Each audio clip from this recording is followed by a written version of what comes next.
Buenas tardes. Mi grupo y yo vamos a presentarles el laboratorio 2 de codos. Mi grupo está conformado por Jeffrey Muriel, Jorge Sánchez, Daniel Ortiz y mi persona, Lady Pareja.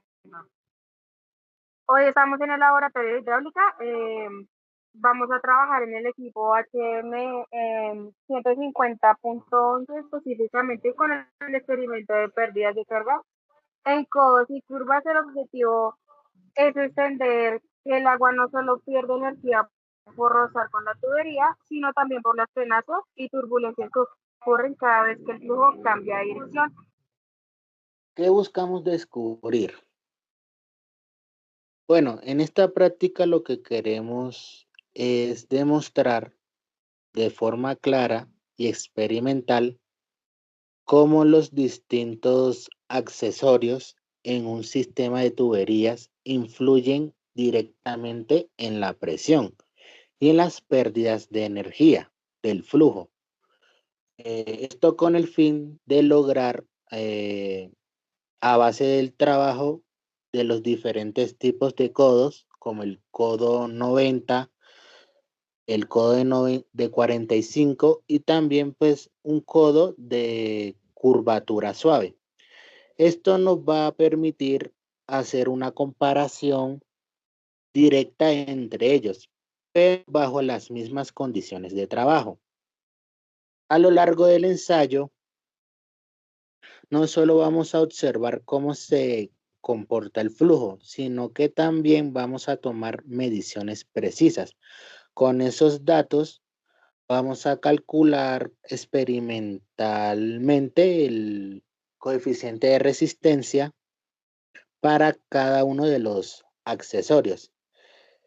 Este coeficiente es muy importante porque nos va a indicar cuánta energía pierde el fluido a pasar por cada elemento.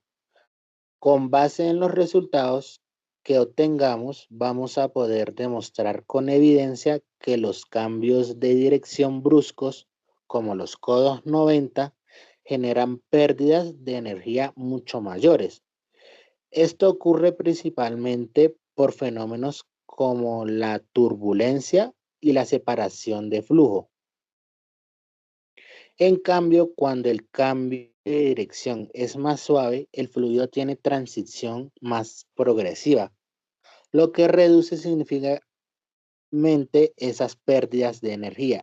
Y ya pues por último, con todo esto, no solo estamos validando la teoría, sino que también estamos entendiendo cómo se aplica en la vida real o en casos que se producen especialmente en el diseño de sistemas hidráulicos que son totalmente eficientes. Bueno, antes de entrar al laboratorio debemos preguntarnos, ¿dónde estamos parados?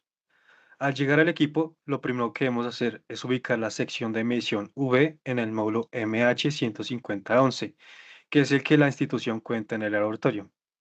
Algunos detalles que cuenta este equipo es que el material de las tuberías y sus elementos es de PVC rígido, con un diámetro exterior de 20 milímetros y un espesor de 1,5 milímetros, lo que hace que nos deja un diámetro interno de 17 milímetros o 0,017 metros. Dato importante para todos nuestros cálculos en adelante. Estos elementos o accesorios los podemos identificar visualmente en la imagen o en nuestro caso los principales que vamos a usar para el laboratorio como el codo de 90 grados, que es el más brusco, la curva de 90 grados, que es la más redondeada, y el codo de 45 grados. Y adicionalmente encontramos el manómetro, en el que veremos dos columnas de agua que nos darán la diferencia de altura en milímetros de columna de agua. En la siguiente diapositiva podemos observar la medición de presión. En esta tenemos el manómetro de doble tubo o manómetro NU, que hace registra la pérdida de carga total entre la entrada y la salida del accesorio. En sus unidades, esta nos la dan milímetros de la columna de agua. Por otro lado tenemos los obstáculos. Estos señalan la columna del centro. Son los protagonistas del ensayo, como el probar las tres geometrías distintas, el codo de 90, la curva de 90 y el codo de 45. Y por último tenemos la medición de flujo, que esta es para saber qué tan rápido va el agua eh, en base del equipo. ¿Qué hace? Pues son dos cosas. Primero, tiene la bomba que suministra el agua con caudal constante y segundo, nos permite determinar el caudal volumétrico usando su tanque. Bueno, para los cálculos tenemos que básicamente encontrar, o todos los cálculos se basan en encontrar el coeficiente de resistencia local. Pero para ello tenemos que irnos más atrás, encontrando primeramente el área interna, que como lo vimos anteriormente, es basado en el diámetro real de 17 milímetros. Entonces, básicamente la fórmula nos dice que área es igual a pi por diámetro cuadrado, en este caso el diámetro sería 17, es sobre 4. Encontrando el área podemos ya buscar la velocidad de flujo, el cual nos dice que el volumen volumétrico o el caudal volumétrico sobre el área es la velocidad de flujo. Y ya encontrando la velocidad de flujo, encontramos el coeficiente de resistencia local, que es el valor adimensional utilizado en mecánica de fluidos y para cuantificar la pérdida de carga o presión provocada por accesorios, válvulas o cambios de geometría en un sistema de tuberías. En este caso, pues básicamente los codos, bien sea de 90, 45 grados, básicamente nos dice que 2 gravedad G por el HV total, que HV total es la pérdida con el tiempo o delta de H, que es H2 menos H1, que es la medida directamente en el manómetro, y las velocidades, que aquí influye en la que el paso anterior, que buscamos las velocidades elevadas al cuadrado, menos la fricción del tramo recto, que básicamente es todo lo demás. ¿Qué podemos revisar antes de encender el checklist de seguridad? Pues primero, antes de poner en funcionamiento el equipo, es fundamental hacer una verificación previa. Esto con el fin de asegurar, por un lado, las mediciones y tener un trabajo completamente seguro, ya que con esto podemos evidenciar como primero la nivelación. El equipo debe estar sí o sí sobre una superficie totalmente plana, porque cualquier inclinación puede alterar las lecturas de manómetro y afectar directamente los resultados del experimento. Por segundo, también tenemos que tener presentes los elementos de protección personal, ya que es obligatorio trabajar con bata, gafas de seguridad y guantes, tal como le exige el reglamento de la Escuela Tecnológica Instituto Técnico Central. Y por tercero, la revisión de las conexiones. Aquí debemos asegurarnos de que las mangueras del manómetro estén bien instaladas y correctamente ajustadas a las tomas de precisión. B, evitando fugas o posibles errores en la medición. Una vez nosotros tengamos todo esto verificado, ya podemos encender el equipo con total seguridad y con confianza en los datos que vamos a obtener. Bueno, para la siguiente diapositiva tenemos la conexión. Esta primero conectamos las mangueras del manómetro a las tomas de presión de la sección V, una antes y otra después del accesorio que vamos a medir. Así el manómetro lee la pérdida real del codo o curva. También tenemos el venteo, este es el paso crítico, la purga de aire. Abrimos las válvulas de venteo hasta que salgan todas las burbujas. Después con caudal cero, ajustamos el cero del manómetro y si hay aire es falso y toda la B se daña.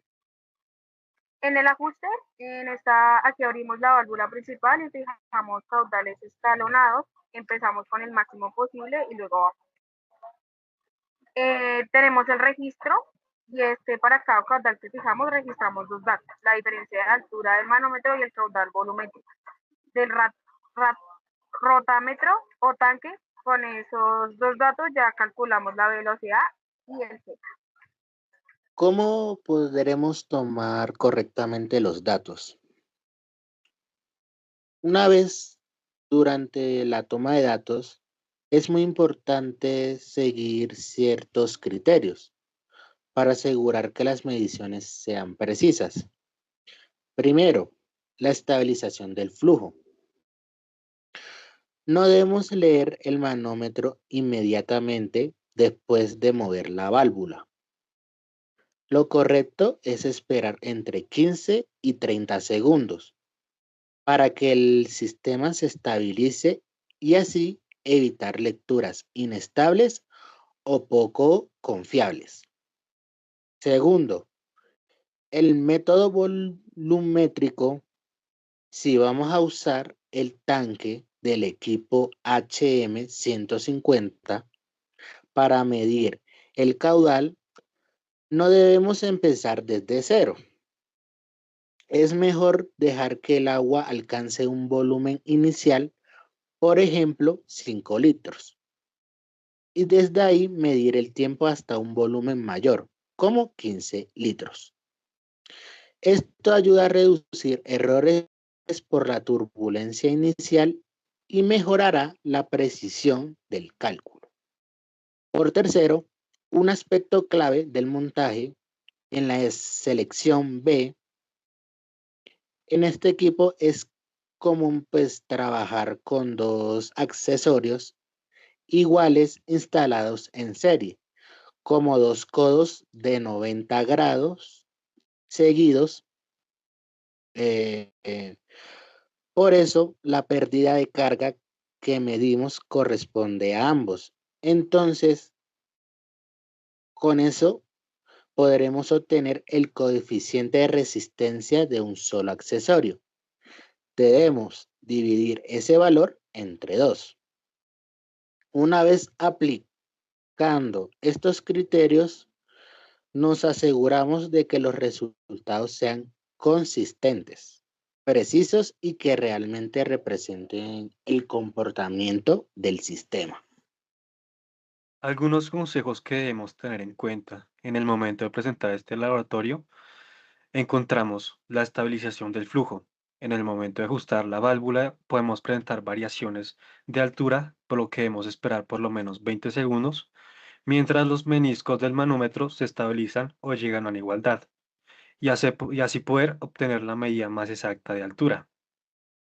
En el momento de la medición volumétrica, la mejor forma de hacerlo es no empezar a cronometrar en cuanto el agua caiga, ya que podemos presentar errores de medición comunes. Para esto, dejamos que corra el agua y en vez de cronometrar en cuanto caiga, esperamos un tiempo y empezamos a cronometrar entre dos marcas exactas, entre un rango, por ejemplo, entre 5 a 20 litros. Y por último, en el límite de presión. Si tenemos un flujo alto y el agua está a punto de desbordarse en la parte superior del manómetro, cerramos la válvula inmediatamente para cortar el flujo y reajustar la posición del cero más abajo. Entonces, el comportamiento físico esperado que podemos presentar, bueno, básicamente encontramos los tres tipos de accesorio. Un codo de 90 grados, en el segundo es un codo de 45 grados, que hubo un error ahí de escritura, pero básicamente es un codo de 45 y hay una curva de 90 grados. ¿Qué pasa? Que hay comportamientos de flujo, el cual el codo de 90 grados nos representa una fuerte separación del flujo y por ende máxima generación de remolinos. Y obviamente hay una mayor pérdida del coeficiente de resistencia local por el choque violento de aguas. Encontramos el comportamiento de flujo del codo de 45 grados, que es una perturbación moderna. ¿Qué pasa? La capa límite sufre menos desprendimiento y por ende es una pérdida intermedia. Y la curva de 90 grados es el flujo que tiene espacio para adaptarse progresivamente a la pared del tubo. ¿Qué quiere decir eso? Que hay menos pérdida porque el flujo gira de forma progresiva. Entonces, hay un impacto en la presión con respecto al coeficiente de resistencia local. Cuando hay un codo de 90 grados, hay una mayor pérdida de presión y por ende el coeficiente de resistencia local es más alto. Gracias por vuestra atención, muchachos. Espero que hayan aprendido algo sobre la práctica de laboratorio.